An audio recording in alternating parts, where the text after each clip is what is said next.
ఇటీవల పాస్టర్ పగడాల ప్రవీణ్ మృతి 2 తెలుగు రాష్ట్రాల్లో సంచలనం కలిగిస్తుంది. అయితే ఈ మృతి పట్ల క్రైస్తవ సంఘాలు కూడా ఇటు పలు అనుమానాల్ని, పలు ఆరోపణలను కూడా ఆరోపిస్తూ ఉంది. అయితే నెల్లూరుకి సంబంధించినటువంటి ముస్లిం మైనారిటీ నేత పైన కూడా ఇటు క్రైస్తవ సంఘాలు పలు ఆరోపణలు చేస్తున్నటువంటి నేపథ్యంలో ప్రస్తుతం మనతో పాటు నెల్లూరుకి చెందిన ముస్లిం మైనారిటీ నేత సమీ మనతో పాటు ఉన్నారు. ఆయన అడిగి వీరిద్దరి మధ్య ఎలాంటి పరిచయం ఏంటి, ఆ సోషల్ మీడియా వేదికగా జరిగినటువంటి వారు ఏ విధంగా జరిగింది ఏంటన్న విషయాలు క్లుప్తంగా ఆయన అడిగి మరిన్ని విషయాలు తెలుసుకుందాం. సార్ చెప్పండి, అసలు పగడాల ప్రవీణ్ మీకు ఎలా పరిచయం, మీ ఇద్దరి మధ్య సోషల్ మీడియా వేదికగా ఎలా ఈ యొక్క వారు కొనసాగింది, ఇప్పుడు క్రైస్తవ సంఘాలు కూడా ఇటు మీ పైన కూడా పలు ఆరోపణలు చేస్తూ ఉంది, అసలు ఏమంటారు దీని మీద? బిగ్ టీవీ ప్రేక్షకులకు అందరూ కూడా అస్సలాము అలైకుం, నమస్కారం. క్రైస్తవ సోదరులకు ప్రైస్తరా.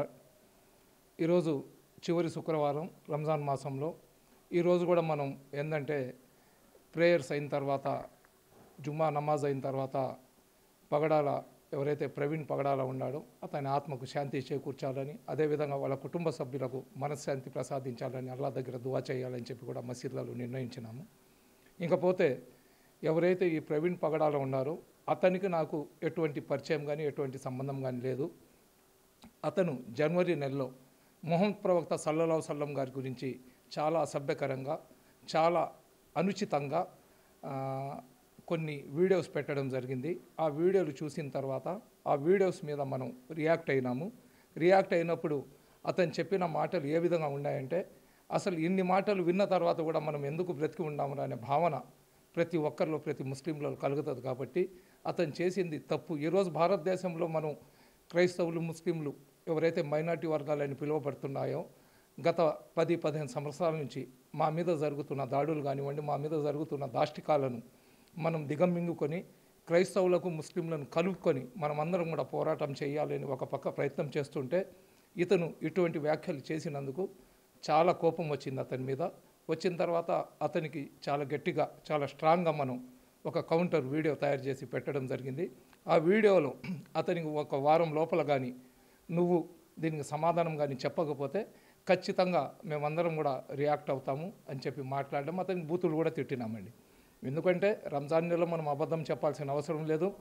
బూతులు కూడా తిట్టినాము, అతనికి గట్టిగా మందలించినాము. సేమ్ టైము మిగతా క్రైస్తవ సోదరులకు కూడా మనం అప్పీల్ చేసినాం. ఏందండి, నిజమైన క్రిస్టియన్లు ఎవరు కూడా మీ ధర్మం గురించి మీరు మాట్లాడుకుంటారు, మీ ప్రభు గురించి మీరు మాట్లాడుకునే క్రైస్తవులకు మేము చూసినాం. నెల్లూరులో ఎంతోమంది క్రైస్తవులు ఉన్నారు. బర్నాబాస్ అని కానీ, సురేందర్ అని కానీ, బిషప్ కానీ చాలామంది ఇక్కడ ఉన్నారు. వీళ్ళందరూ కూడా ఏంది వాళ్ళ ధర్మం యొక్క గొప్పతనం చెప్పుకుంటారు. రెండోది ఏంటంటే క్రైస్తవులు అంటేనే ఏంది, క్రిస్టియానిటీ అంటే ఏంది, ప్రజల కోసం యేసు ప్రభు శిలువ ఎక్కినాడు. అతని కోసం కాదు, అతను పాపులను రక్షించడానికి, సమాజంలో ఉన్న ప్రతి ఒక్కరికి సరైన మార్గంలో పెట్టడానికి అతను త్యాగాలు చేసిన అటువంటి పవిత్రమైన క్రిస్టియానిటీ ధర్మంలో చాలా పవిత్రమైనదని క్రిస్టియన్లు చెప్పుకుంటుంటారు. అటువంటి పవిత్రమైన ధర్మంలో ఉండి నువ్వు మొహమ్మద్ ప్రవక్త గారి గురించి మాట్లాడడం అది సరైన పద్ధతి కాదు అని చెప్పి స్ట్రాంగ్గా కౌంటర్ ఇచ్చినాం. అదేవిధంగా ఖురాన్ కూడా మాకేందంటే ఎవరైతే యేసు ప్రభు ఉండారో, జీసస్ గారు ఉండారో అతను కూడా అకార్డింగ్ టు ఖురాన్ మాకు ఒక ప్రవక్త. ఆ ప్రవక్త గురించి మనం ఏం చెడుగా మాట్లాడలేం. అతన్ని అసలు యేసు ప్రభు ప్రవక్త కాదని మేము చెప్తే మేము నరకానికి పోతాం. ఇస్లాం ధర్మం మాకు అది నేర్పించింది. కాబట్టి అతనికి గట్టిగా కౌంటర్ ఇచ్చినాం. ఇచ్చి ఒక వారం లోపల మీరు కానీ క్షమాపణ చెప్పకపోతే మీ కోపంలో చెప్పే మాటలు మేము చెప్పినాం. దాని తర్వాత అతను ఏం చేశాడంటే మా వీడియో వచ్చిన 3వ రోజే ఒక పోస్ట్ పెట్టినాడు. ఏదైతే సమీ ఉన్నాడో అతను వాళ్ళ మనుషుల వల్ల వ్యంగ్యంగా ఒక పోస్ట్ పెట్టినాడు. పెట్టి నేను మీకు క్షమాపణ కోరుకుంటాను అన్నాడు. దాని తర్వాత నెల్లూరు నుంచి చాలామంది క్రైస్తవ సోదరులు కూడా ఈ సబ్జెక్ట్ మీద రియాక్ట్ అయిన తర్వాత అతను క్షమాపణ చెప్పుకుంటూ వీడియో పెట్టాడు. క్షమాపణ 3 నిమిషాలు చెప్పాడు. మళ్ళీ ఒక 15 నిమిషాలు అతను మళ్ళీ అతని పాత పాటే పాడినాడు. సరే ఏమైనా కానివ్వండి, క్షమాపణ చెప్పాడని చెప్పి అంతవరకు బిట్ కట్ చేసి నా సోషల్ మీడియాలో పోస్ట్ చేసి ప్రవీణ్ పగడాల గారు మొహమ్మద్ ప్రవక్త మీద చేసిన వ్యాఖ్యలకు క్షమాపణ కోరుకున్నాడు కాబట్టి ఇంతటి ఈ సమస్యను వదిలేయండి అని చెప్పినా అక్కడికి అయిపోయినా మనం మర్చిపోయినాం. దాని తర్వాత అతను ఎవరో నాకు తెలియదు, నేనెవరో అతనికి తెలియదు, అతను నాకు ఫోన్ చేయడం కానీ నేను అతనికి ఫోన్ చేయడం కానీ ఇటువంటి సంఘటనలు ఏం జరగలేదు. అయితే ఏదైతే ఈ దురదృష్టకరమైన సంఘటన జరిగిందో ఆ సంఘటనకు ఒక ముస్లిమో, ఒక క్రైస్తవుడో, లేకపోతే ఒక హిందూ అని కాదు, ఎవరైతే మానవతావాదులు ఉన్నారో వాళ్ళందరూ కూడా అరే అన్యాయంగా ఒక వ్యక్తి చచ్చిపోయాడనే భావనలో అందరూ ఉన్నారు. అటువంటి తరుణంలో పోలీసు వాళ్ళు ఒక పక్క ఇన్వెస్టిగేషన్ చేస్తున్నారు. క్రైస్తవ పెద్దలందరూ కూడా ఒక పక్క ఏం చెప్తున్నారు, ఇది యాక్సిడెంట్ జరిగితే ఏ విధంగా జరిగింది, అదేవిధంగా ఏదైనా మర్డర్ కానీ జరిగి ఉంటే ఎవరు చేశారు, ఎందుకు చేశారు అనేది విచారించమని చెప్పినారు. ఆంధ్ర రాష్ట్రంలో ఉన్న ముఖ్యమంత్రి కాడి నుంచి, హోమ్ మినిస్టర్ కాడి నుంచి, డీజీపీ కాడి నుంచి ప్రతి ఒక్కరు కూడా దాని మీద అపోజిషన్ నాయకులు సహా రియాక్ట్ అయినారు. అయితే కొంతమంది ఒక పని కట్టుకొని ఆ సంఘటనకు నాకు సంబంధం ఉందని చెప్పి సోషల్ మీడియాలో, అదేవిధంగా యూట్యూబ్ ఛానళ్ళలో ప్రచారాలు చేయడము, నన్ను చంపేస్తాను, నన్ను చీరేస్తాను, నన్ను ఏదో చేసేస్తామని చెప్పి కామెంట్లు పెట్టి గందరగోళం చేస్తున్నారు. నేను ఒకటే చెప్తున్నా, ఇస్లాం ధర్మంలో పుట్టిన నేను చావుని కౌగులించుకొని బ్రతకడం మాకు ఇస్లాం నేర్పించింది. చావు అంటే భయపడేవాడు ముస్లిం కాడు. చావు వస్తే చావుని ఆహ్వానిస్తాం మేము, రా మాకు చంపేసి వెళ్ళిపోమని చెప్పి. సరేనా? మనము అందరినీ కలుపుకొని జీవించాలనుకుంటున్న సమయంలో అనవసరంగా నన్ను చంపేస్తాను, నన్ను ఏదో చేసేస్తానని చెప్తున్నారు. రేపు నాకు ఏదైనా జరిగిందనుకోండి, దానికి ఎవరు బాధ్యత తీసుకుంటారు? ఈరోజు అన్ని ఛానళ్ళలో నన్ను ఒక విలన్ లాగా, ఒక దయ్యంలాగా, ఒక రాక్షసులాగా నాకు చిత్రీకరించే ప్రయత్నం చేస్తున్నారు. ఇప్పుడు అతను చనిపోయిన వ్యక్తి గురించి మనం చెడుగా చెప్పకూడదు, కానీ అతని వీడియోస్ ఏదైతే ఉన్నాయో అది మొత్తం చూడండి. అదేవిధంగా మార్చి నెల 2వ తేదీ ఎవరో ఊఫర్ గారో ఎవరో ఒక వేరే చర్చికి సంబంధించిన వ్యక్తి ఇతనికి చంపేస్తాడని కూడా ఒక పోస్ట్ పెట్టున్నాడు. ఆ పోస్ట్ గురించి ఎందుకు మాట్లాడటం లేదు? నేను ముస్లిం కాబట్టి, నేను ముస్లిం సామాజిక వర్గానికి చెందిన వ్యక్తి కాబట్టి ప్రతి ఒక్కరు రాళ్ళు వేయడానికి ముస్లింలే దొరుకుతారా? ఈరోజు అందరూ కూడా మా ముస్లిం కమ్యూనిటీకి చెందిన అందరూ కూడా మనం కూడా ఒక 4-5 వేల మంది పోయేసి రోడ్డు మీద కూర్చొని ధర్నా చేద్దామన్నారు. కానీ ఇన్వెస్టిగేషన్లు ఉన్నప్పుడు అటువంటి కార్యక్రమాలు చేయడం కరెక్ట్ కాదు. రంజాన్ నెలలో అసలు అది కరెక్ట్ కాదనే ఒక ఆలోచనతో మేము కూడా వద్దు, పోలీసు వాళ్ళు విచారిస్తున్నారు, వాళ్ళ దగ్గర నుంచి క్లుప్తంగా ఎవరు తప్పు చేస్తే వాళ్ళని పోలీసు వ్యవస్థ బయటికి తీసేస్తుంది. ఎందుకంటే పోలీసులు అనేవాళ్ళు అమాయకులేం కాదు. ప్రపంచంలో ఏం జరిగినా కానీ ఉన్న టెక్నాలజీకి 10 నిమిషాలు పట్టుకోగలుగుతారు. పోలీసు వాళ్ళు ఎందుకు తాస్కారం చేస్తున్నారో, వాళ్ళ ఇన్వెస్టిగేషన్లో భాగంగా వాళ్ళు ఎందుకు లేట్ చేస్తున్నారో దాని గురించి మనం ప్రశ్నించే హక్కు మనకు లేదు. అయితే మరోపక్క మీరు ఇటు క్రైస్తవ సంఘాల్లో మీకు చాలామంది పరిచయస్తులు ఉన్నారని అంటున్నారు. దాంతోపాటుగా అంటే అందరూ కాదు, కొంతమంది కొన్ని క్రైస్తవ సంఘాలు మాత్రమే మీ మీద ఆరోపిస్తున్నాయి. వీళ్ళకేం చెప్తారు? నేను అదే చెప్తున్నాను, నేను తప్పు కానీ చేసి ఉంటే మీ దగ్గర సరైన ఆధారాలు కానీ ఉంటే మీరు నేరుగా తీసుకొని పోయి డీజీపీ గారి దగ్గర ఇవ్వండి. నేను కానీ తప్పు చేసి ఉంటే నేను శిక్ష తప్పు చేసిన వాడు ఖచ్చితంగా శిక్ష అనుభవించాలా. ఏంది చీమనో దోమనో పురుగునో కాదు, ఒక మనిషిని చంపేశానని నింద చేయడం ఏంది? నా బిడ్డలు, నా సంసారము, నా బంధుమిత్రులు అందరూ కూడా ఈరోజు అలజడి గురి అవుతున్నారు. కమ్యూనిటీలో ఒక డిస్కషన్ వచ్చేస్తుంది. ఇంట్లో నుంచి నేను బయటికి వెళ్తుంటే మా ముస్లిం పెద్దలందరూ కూడా నువ్వు ఎక్కడ వెళ్ళబాకు, ఎవరో ఒకరు వచ్చి నీకు ఏదైనా చేసేస్తే ఎలాగని చెప్పి నాకు చెప్తున్నారు.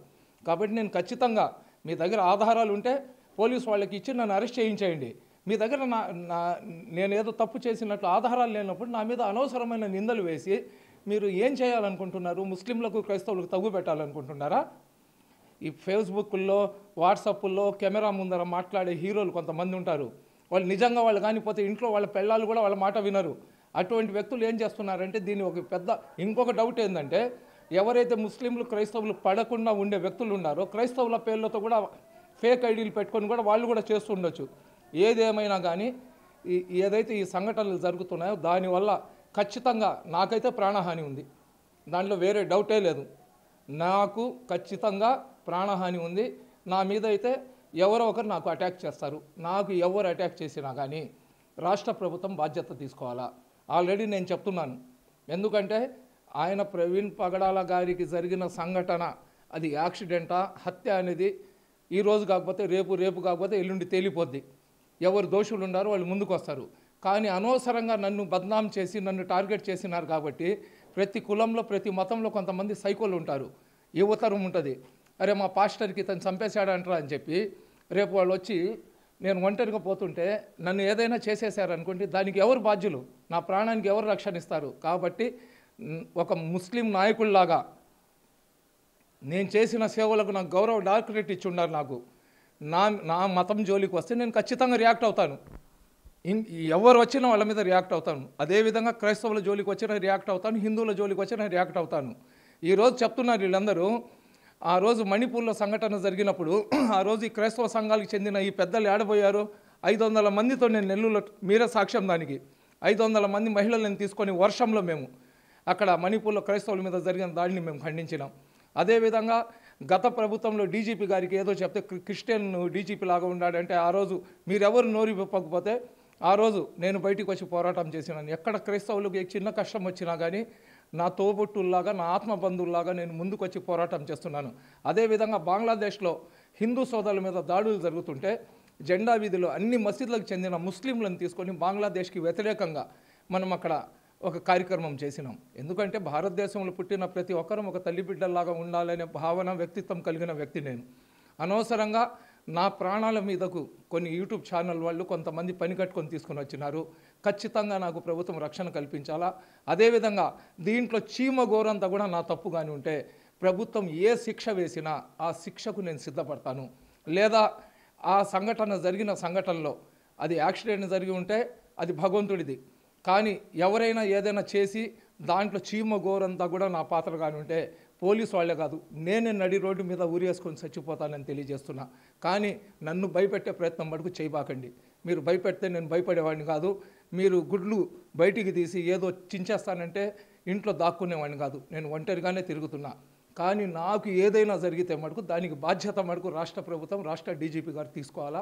వాళ్ళే నాకు సెక్యూరిటీ కల్పించాలా. నాకు సెక్యూరిటీ కానీ కల్పించకపోతే నా కమ్యూనిటీలో కూడా చాలామంది మేము కూడా రోడ్డు మీదకి వచ్చి నీకు జరిగే అన్యాయానికి మేము నిలదీస్తాం. గత ప్రభుత్వంలో మైనార్టీ సమస్యల మీద నేను అడిగినందుకు జగన్మోహన్ రెడ్డి గారు అన్యాయంగా నా మీద అక్రమ కేసులు పెట్టి పీడీ యాక్టులు నాకు లోపలేశారు. అది అందరికీ తెలుసు. తెలుగుదేశం ప్రభుత్వం వచ్చిన తర్వాత మైనార్టీలకు రక్షణ ఇస్తుందంటే అనవసరంగా నన్ను చంపడానికి సిద్ధమవుతుంటే నన్ను రక్షణ తెలుగుదేశం పార్టీ కలిగించాల్సిన బాధ్యత తెలుగుదేశం పార్టీ పైన ఉంది. నేను తెలుగుదేశం పార్టీకి అదే డిమాండ్ చేస్తున్నా. ఇటు మీరు రాష్ట్ర ప్రభుత్వాన్ని నుంచి కూడా కోరుతా ఉన్నారు. అదేవిధంగా రాష్ట్ర ప్రభుత్వానికి సంబంధించి చంద్రబాబుకు కూడా లేఖ రాశారని తెలుస్తుంది. ఆ లేఖలో ఏమని రాశారు, ఏం పొందుపరిచారు? మీకు అక్కడి నుంచి ఏదైనా లెటర్ రావడం కానీ అక్కడి నుంచి హామీ ఇవ్వడం కానీ ఏదైనా జరిగింది? చూడండి, మేము ముస్లింలకు క్రైస్తవులకు చచ్చిపోయిన తర్వాత సానుభూతి చెప్పడానికి వస్తారు తప్ప అదే మేము అగ్రకులాలకు చెందిన ఒక రెడ్డి గారు, చౌదరి గారు కానీ ఉండి ఈ పార్టీకి మా ఇంటి దగ్గర 4 గన్మెన్లు వచ్చేవాళ్ళు. నేను ఒక ముస్లిం కదా, నాకు ఏదైనా ఈ చచ్చిపోయిన తర్వాత అప్పుడు సానుభూతి తెలుపుతారు. నాకు ప్రభుత్వం న్యాయం చేస్తుందని నమ్మకం లేదు. మా కమ్యూనిటీలో ఉన్న ముస్లిం పెద్దలకు నేను అడుగుతున్నా, మొహమ్మద్ ప్రవక్త కోసం నేను మాట్లాడినా, నా వ్యక్తిగతం కాదు అది. నన్ను తిడితే నేను క్షమిస్తా, కానీ నా ప్రవక్త ఎవరు తిట్టినా నేను క్షమించను. కానీ ప్రవక్త మీద అభిమానం ఉన్న ముస్లింల కళ్ళు తెరవండి. మైనార్టీలకు జరుగుతున్న అన్యాయం మీద గలం ఎత్తడానికి సిద్ధం కాండి. నేను బ్రతికి ఉన్న పోరాటం చేస్తా. ఒకవేళ నన్ను ఎవరైనా చంపేసినా కానీ నా మీద జరిగిన అన్యాయం కోసం మీరు గలం ఎత్తడానికి సిద్ధం కాండి. నాకైతే ప్రభుత్వం నాకు రక్షణ ఇస్తుందని నమ్మకం అయితే నాకు లేదు. చంద్రబాబు గారికి లేఖ రాసినానండి. చంద్రబాబు నాయుడు గారికి రాశాను. అందరికీ మెన్షన్ చేస్తూ బహిరంగ లేఖ రాసినాను. చంద్రబాబు నాయుడు గారికి, ఉప ముఖ్యమంత్రి గారికి, డీజీపీ గారికి ఏమని లేఖ రాసినానంటే ఈ విధంగా అన్యాయంగా నాకు సంబంధం లేని దాంట్లో నా మీద దుష్ప్రచారం చేస్తున్నారు. ఈ దుష్ప్రచారం వల్ల ఎవరైతే క్రైస్తవులు ఉన్న అతివాదులు ఉన్నారో వాళ్ళ వల్ల నాకు ప్రాణహాని ఉంది. నాకు వాళ్ళు ఏదైనా చంపేస్తారని భయం ఉంది. కాబట్టి నా ప్రాణానికి రక్షణ కల్పించండి, నాకు సెక్యూరిటీ ఇవ్వండి అని చెప్పి నేను రాసినాను. ఆ కేసులో నా పాత్ర చిన్న పాత్ర ఉన్నా కానీ నా తప్పు ఏదైనా ఆ జరిగిన సంఘటనలో చీమ గోరంతా నా పాత్ర ఉన్నా కానీ నాకు కఠినంగా శిక్షించామని చెప్పి ఒక బహిరంగ లేఖ రాసినానండి. ఇంకా నాకు ఎటువంటి రెస్పాన్స్ రాలేదు. నాకు ఏదైనా జరిగితే మటుకు నా ముస్లిం కమ్యూనిటీయే ఇంకా ప్రభుత్వం కావాలని నాకు సెక్యూరిటీ ఇవ్వకుండా చంపించిందని చెప్పుకుంటారు. ఏం చెప్పుకుంటారో నాకు ఏదైనా జరిగిన తర్వాత ఇదైతే మీరు స్టోర్ చేసి పెట్టుకోండి. ఖచ్చితంగా ఆ క్రిస్టియన్స్లో ఉన్న అతివాదులు నన్ను అటాక్ చేస్తారు. వాళ్ళు ఖచ్చితంగా నన్ను చంపే ప్రయత్నం చేస్తారు. నా ఆయుష్ అయిపోయి ఉంటే వాళ్ళ చేతిలో చచ్చిపోతా, లేకపోతే అల్లా నా ఆయుష్ పెట్టుంటే నేను బ్రతికిపోతా. అయితే ఇటు మొత్తం మీద కూడా ఇటు క్రైస్తవ సంఘాలు నెల్లూరుకు సంబంధించిన మైనార్టీ ముస్లిం నేత మీద చేస్తున్నటువంటి ఆరోపణలకు కూడా ఆయన మాట్లాడుతూ ఈ యొక్క పగడాల ప్రవీణ్ సంబంధించిన హత్య అనుమానాలు ఏవైతున్నాయో అట్లన్నిటికి కూడా నాకు ఎలాంటి సంబంధం లేదు, ఆరోపిస్తున్నటువంటి క్రైస్తవ సంఘాలు కూడా నా మీద చేస్తున్నటువంటి ఆరోపణలకి చిన్న ఆధారం చూపించిన ఎలాంటి శిక్షకైనా కూడా సిద్ధమని చెప్పి ఇటు సమీ చెప్తున్నారు. అదేవిధంగా సమీకి ఇటు ప్రాణహాని ఉందని కూడా ఈ యొక్క ప్రాణహానికి సంబంధించి ఇటు రాష్ట్ర ప్రభుత్వం అదేవిధంగా చంద్రబాబుకి, డీజీపీకి, డిప్యూటీ సీఎం పవన్ కళ్యాణ్కి కూడా లేఖ రాసి ఉన్నామని కూడా చెప్తున్నారు. ఈ యొక్క రాష్ట్ర ప్రభుత్వం కాపాడకపోతే రేపు ముస్లిం మైనార్టీ నేతలే ఆ యొక్క ప్రభుత్వాన్ని కూడా నిలదీస్తారని చెప్పి కూడా ఇటు సమీ చెప్తున్నటువంటి పరిస్థితి. కెమెరామ్యాన్ మనోజ్తో సురేంద్ర, బిగ్ టీవీ, నెల్లూరు నుంచి.